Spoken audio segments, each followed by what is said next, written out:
Hi everyone, it's Fitz with the Walk and Talk. This will probably be a vantage point quite often this season from our new media seats. Kansas State beats Abilene Christian 81-64 here Tuesday night. Kind of a sparse crowd. It's midweek non-conference game here coming off the high of the weekend. Honestly, I think a lot of people just kind of forgot. Apparently there was ESPN Plus issues to make it even more frustrating for fans. The start was frustrating for Kansas State, as the Wildcats really were miserable to start this game. Abilene Christian led this game 28-14 with about 9 minutes left in the first half.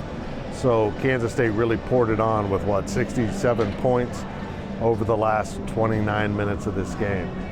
David Gasson was the big guy tonight, so to speak. The 6'10" transfer from Virginia Tech had 23 points, hit 9 of 9 from the field. He looked really good in the game. Went down with a little knee aggravation towards the end, a little bit worrisome, but he popped up and continued to play.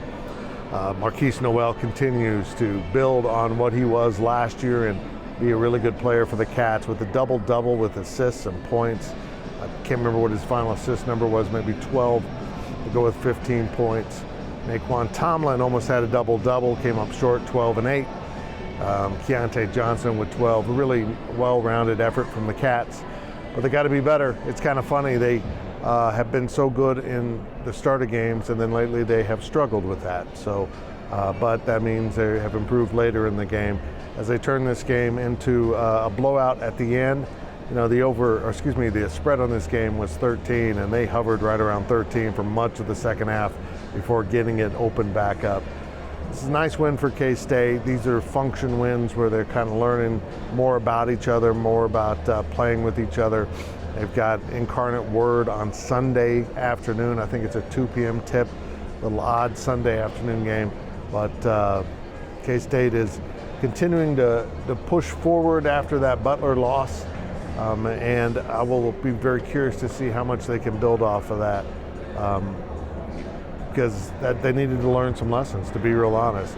But, you know, really the story for me about this game is Marquise Noel's continuing emergence as a reliable scoring threat that also creates for his teammates. He's really learned to share the ball at the same time of being a scoring threat. Hit a deep three in that second half. Again, he did that against Wichita State late in the second half. That seems to be his thing now, is to put up a late three that is pretty deep and nothing but net. So that was really encouraging. But to see Gasson really start to relax on the offensive end of the floor, he gets to the rim. Marquise does a great job of feeding the ball, so he got a couple dunks. There was an interesting alley-oop in the second half where 3 guys went for the ball. But it was all around a nice win for K-State as they continue to cruise towards Big 12 play. And I will be very curious, another overlap of football and basketball on New Year's Eve. Of course, the football team will be playing at the Sugar Bowl, 11 a.m.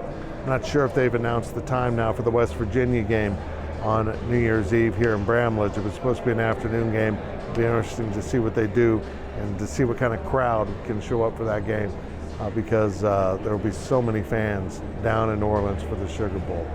Well, I'll be back on Sunday with another stand right here and talk after Kansas State plays Incarnate Word.